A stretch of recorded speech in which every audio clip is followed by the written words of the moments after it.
love learning new stuff on New Year's Day. A reading. A Seed Knows How to Wait by Hope Jahren. A seed knows how to wait. Most seeds wait for several years before starting to grow. A cherry seed can wait 100 years with no problem. What exactly each seed is waiting for is known only to that seed. Some unique trigger combination of temperature, moisture, light, and many other things is required to convince a seed to jump off the deep end and take its chance, to take its one and only chance to grow. A seed is alive while it waits. Every acorn on the ground is just as alive as the 300-year-old oak that towers over it. Neither the seed nor the old oak is growing. They are both just waiting. Their waiting differs, however, in that the seed is waiting to flourish while the tree is only waiting to die. When you go into a forest, you probably tend to look up at the plants that have grown so much taller than you ever could. You probably don't look down, where just underneath your single footprint sits between 100 and 1,000 seeds, each one alive and waiting. When you are in the forest, every tree you see, for every tree, there are no less than 3 million more trees waiting in the soil, fervently wishing to be. When the embryo within a seed starts to grow, it basically just stretches out of its double-over waiting posture, elongating into official ownership of the form it assumed years ago. The hard shell that surrounds a peach pip, a sesame or a mustard seed, or a walnut shell mostly exists to prevent this expansion. In the laboratory, we simply scratch the hard shell, mostly to allow it to grow. And we add a little water, and that's enough. I must have cracked thousands of seeds over the years, and yet the next day's green never fails to amaze me. Something so hard can be so easy if you just have a little help. In the right place, under the right circumstances, you can finally stretch out into what you're supposed to be. Each beginning is the end of a waiting. We are each given exactly one chance to be. Each of us is both impossible and inevitable. Every replete tree was first a seed that waited.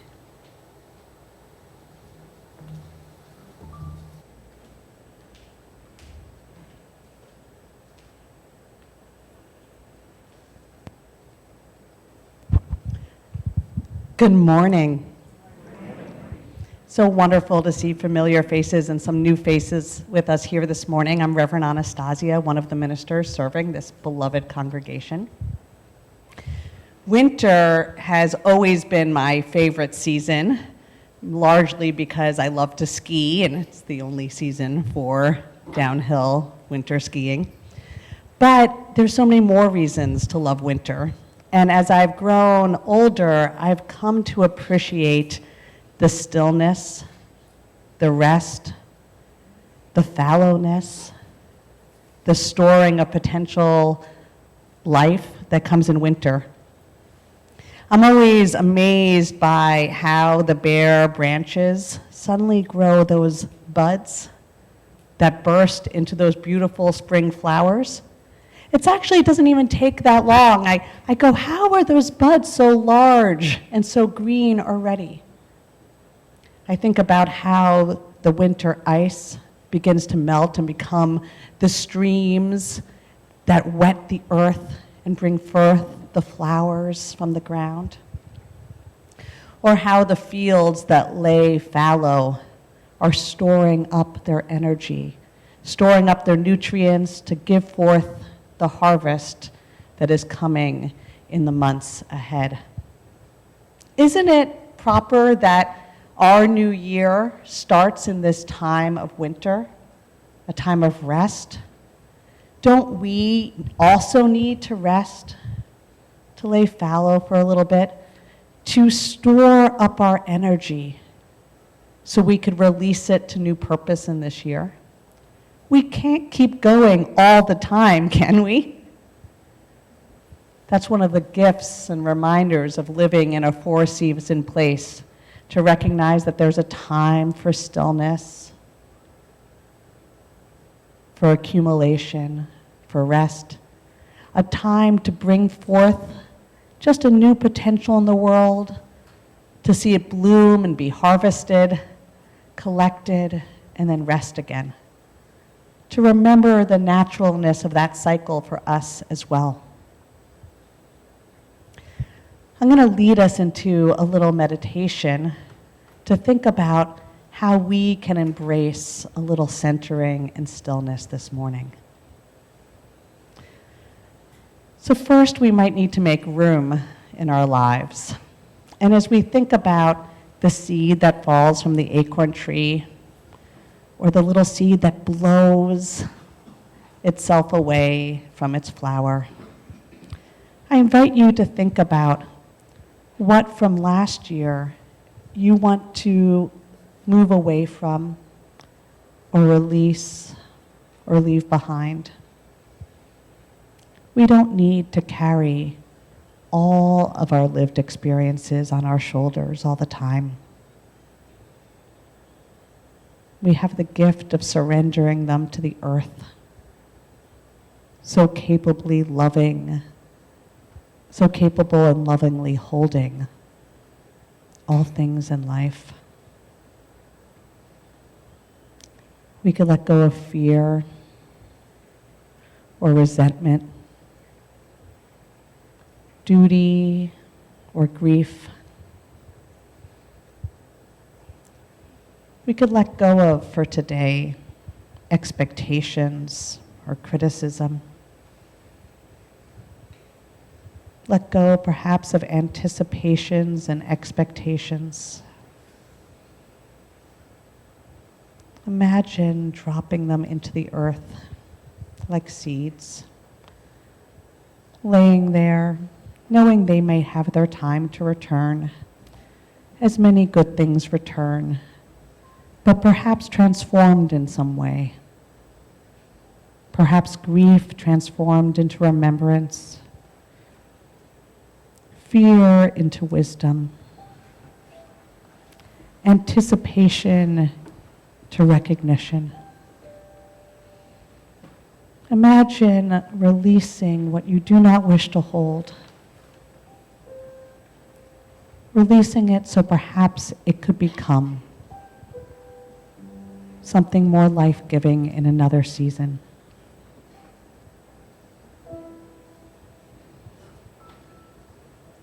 I invite you to breathe that in and breathe out.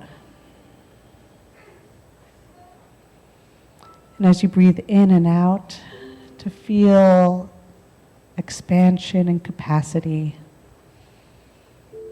flexibility, spaciousness.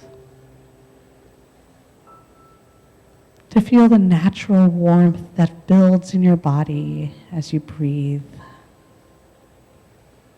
Its own kind of energy.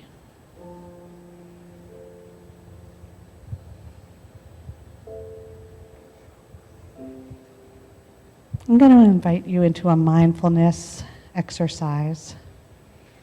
I invite you to extend one hand out in front of you to look at it, and to trace with your other hand your fingers on the outline, and to go really slowly. So as you go up, it's an in-breath, and as you go down, it's an out-breath.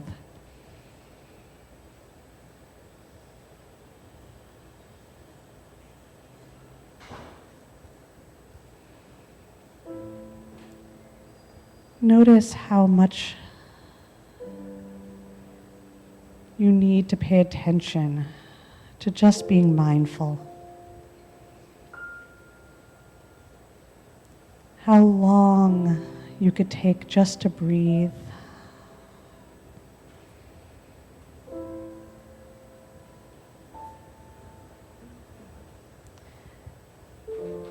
And how beautiful your hands are.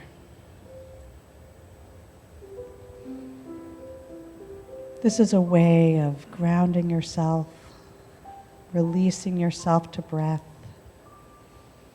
giving yourself a moment to allow yourself into a time of presence so you can move ahead as you choose. Now let us move into a time of sung reflection as we sing a meditation in breathing. Breathe in, breathe out. When I breathe in and when I breathe out. So once we've gathered some of that potential energy, once we start to feel that little spring urge to unfold, we have to decide where our growth should head.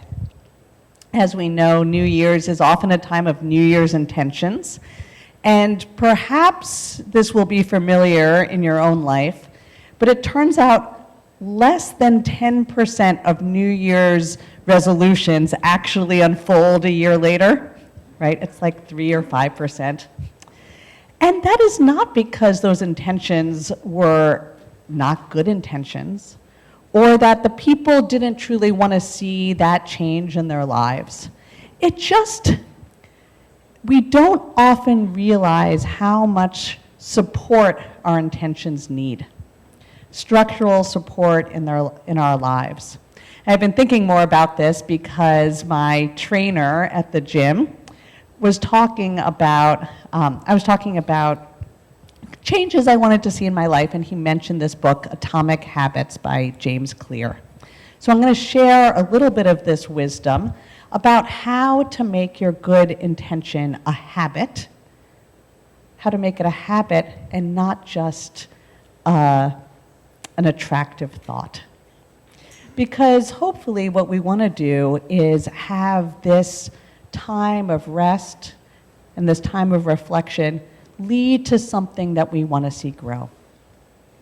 And so there are a few tips that I want to share with you from James Clear's book in the recognition that you might make an intention or you might want to see yourself develop in some way this year. The first thing is to not focus on goals. There's a variety of reasons to not focus on goals. One of which I think is most amusing, is when you, sometimes when you're working just for a goal and then you reach it, you think you don't need to do all the work that you had done to reach that goal. I got to see one of my best friends over this past week, and she had set a goal to run a marathon. Now, this girl, barely likes to walk long distances. I used to do this with her, and I ran cross country in college when we were friends, and I would go and do her walking with her, and she would barely walk for. And she ran a marathon, and she's done zero running since. Her whole goal was to run a marathon, not to become in greater fitness or develop a running practice. No, it was just to make the goal, and then it was over. She found no pleasure in it either. But she's very accomplished. But the other thing is, goals sometimes take a long time to accomplish, and on the way, you don't seem to be making much progress, and so you kind of give up, right? Or you begin to not think that you don't always think about how to accomplish that goal, you just know you want to accomplish it. So he says, move away from goals and think more about who you are. Who you are. And to begin to know yourself as that person. So for instance, instead of thinking, oh, I'm not a healthy person, but I want like I want to become a vegan, begin to say, I am a healthy person, or I am becoming a healthy person.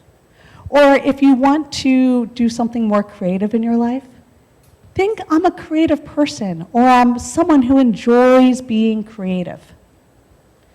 And when you start to recognize that that is who you are, then every time you do something healthy or every time you do something creative, you get a little bit of recognition. Yes, I am that.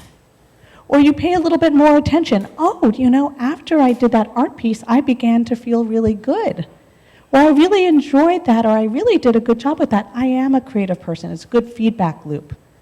But if you don't really think of yourself as a creative person and you're doing a creative thing, you might think, oh, see, I'm not as good at that, or I missed that note, or I'm not really feeling the music. I might be playing it well, but I'm not really feeling the tenor of the song. So a great question is to think, whom do I want to become this year? Whom do I want to become? Do I want to become a more creative person this year? Do I want to become a kinder person this year? Do I want to become a more generous person this year? Do I want to become a healthier person this year? And then one simple technique is to ask yourself a question as you go through your everyday. Let's say you want to become a more generous person. And ask yourself, as you face a choice, which choice would a generous person make in this instance? Would a generous person offer some help in this case? Would a generous person be more forgiving, perhaps? Would a generous person perhaps give a little bit more? What would a generous person do in this moment? What would a kind person do in this moment? Which activity would a creative person do with this time?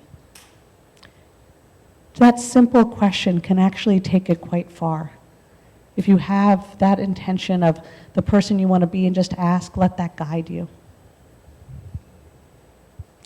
Now, if you want to be a little bit more structured, James Clear says, make it obvious, make it attractive, make it easy, and make it satisfying. So I'm going to take you through those really quickly. So, first thing, make it obvious. That means whatever you want to do more in your life, whoever you want to become more this year, make it obvious. So for instance, I would love to become more of a reader at night, right? Have that be the last thing, right? Or perhaps you want to journal at the end of the night. What a wonderful practice. Best thing to do, put your book that you're reading or your journal right on your pillow. It's right there waiting for you, perhaps with a pen next to it. If you want to eat the healthy food, put a bowl of fruit out in your kitchen or on your dining table. Put away the chips or the cookies. If you want to be a creative person, leave your creative tools out there on your work desk. If you want to meditate, put out your meditation bowls or anything, any supports that you use right in the most inviting space. So that way when you see it, it's right there and it's the cue, the mental cue to remind you and to spur a response. The next thing is make it attractive. Now, every time, this is a little bit about science, but who here has heard of endorphins? What are endorphins good for? Feeling good, right? Energy, it's a kind of feeling good. So when you have some endorphins, you're more likely to do something. So a nice kind of trick is to use some endorphins that you have. We all have little spikes of endorphins every day. To use that endorphins to start a next habit. So for instance, who here feels really good after you brush your teeth? I love that clean breath feeling. I'm like, I'm all ready. I feel pretty perked up. And do you know what's great? To use that good feeling to do something else that you want to do. That's the attractive thing, to use that endorphin rush. So one of the things that I notice is, oh, I'm going to use that endorphin rush to put on my exercise clothes. I'm going to put on those exercise clothes, and then I'm like, oh, I'm all ready to go. But make it attractive.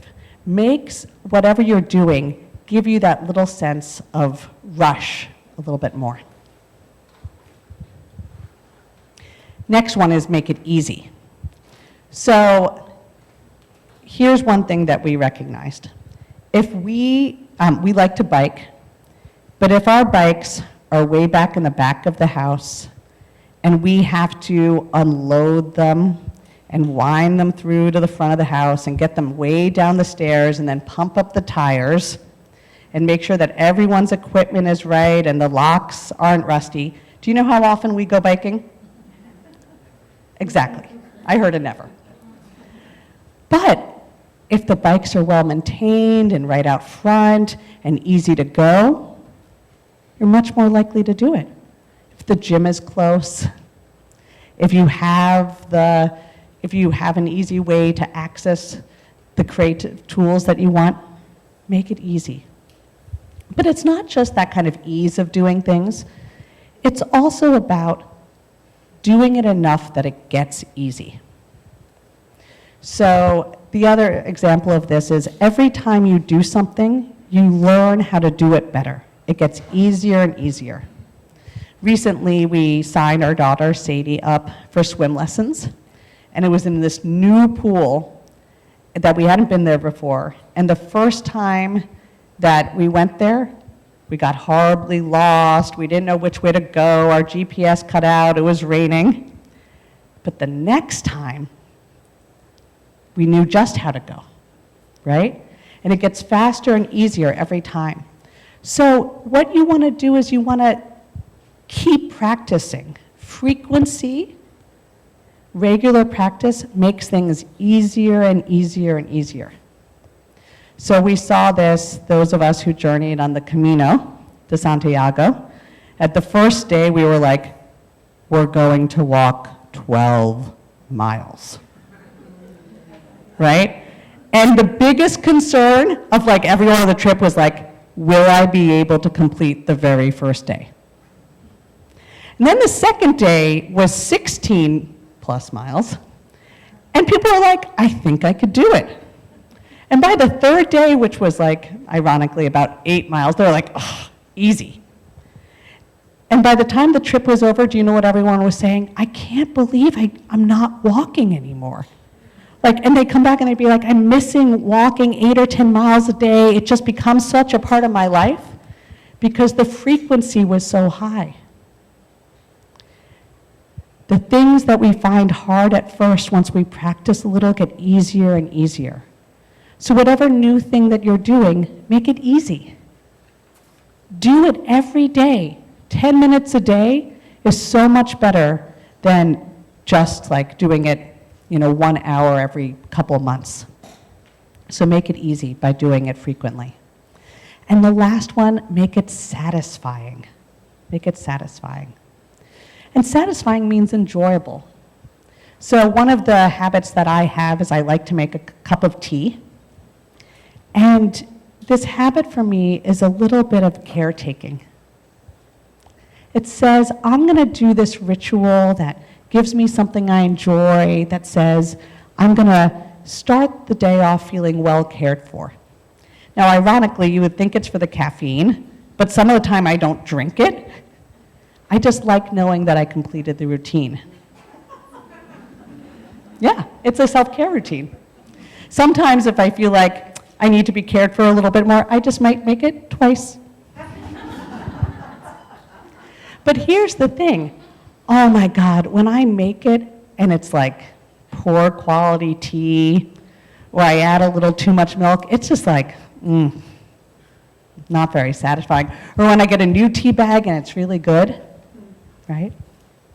Or, if you're a writer or a journaler and you get like a pen that just writes so smoothly, or the paper's of a really good quality, or the, watercolor set's really good. It's just more satisfying.